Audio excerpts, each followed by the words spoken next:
note that within the budget, there is $15 billion, and that's $1 billion, set aside for the National Reconstruction Fund to support green industries, plus another $10 billion for investments in backup systems for this amazing source of so-called cheap energy. Then there's another $3 billion to help some, but not all people, I might add, with their power bills. Rebecca, I'm not seeing a huge amount of value for the average Australian in this so-called renewables revolution. Well, the sad fact of the matter is that renewables aren't cheap. Yes, sunshine is free. Yes, the wind blows for free. But the point is to harness that and to turn it into energy that we can use and that we can have in the places where we need it is very expensive. And often, deceptively, you'll be told, oh, the levelised cost of solar or wind is very cheap. And then it turns out that they've actually left out the distribution costs. All that will be borne by the taxpayer. And they leave out the fact that all these renewables themselves, once you build a wind turbine, you have to replace it every 20 years.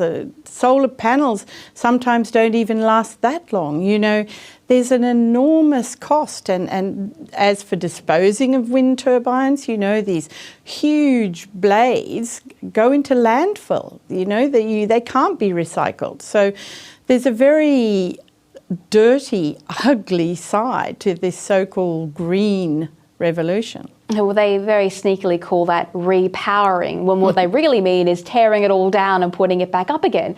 They're not exactly what you'd call renewable, unless you mean they get taken down and replaced on a permanent basis. But Chalmers seems to be banking on solid economic growth.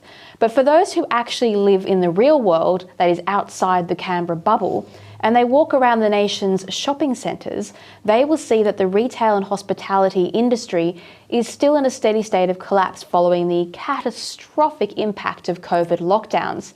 Rents are rising, energy prices are going up, supply chains are a bit dodgy, freight costs have almost doubled, and the cost of labour is rising due to Labor's wage policies. Rebecca, is the Treasurer, in your opinion, prepared for the reality that Australia has an economic breaking point? Well, I think the real pressure point in this budget is that it is very inflationary, and the inflation is permanent, unfortunately, because one of the most important inputs to any economy is the cost of energy. And Australia has gone, in the space of a couple of decades, from having some of the cheapest energy in the world to having some of the most expensive energy in the world.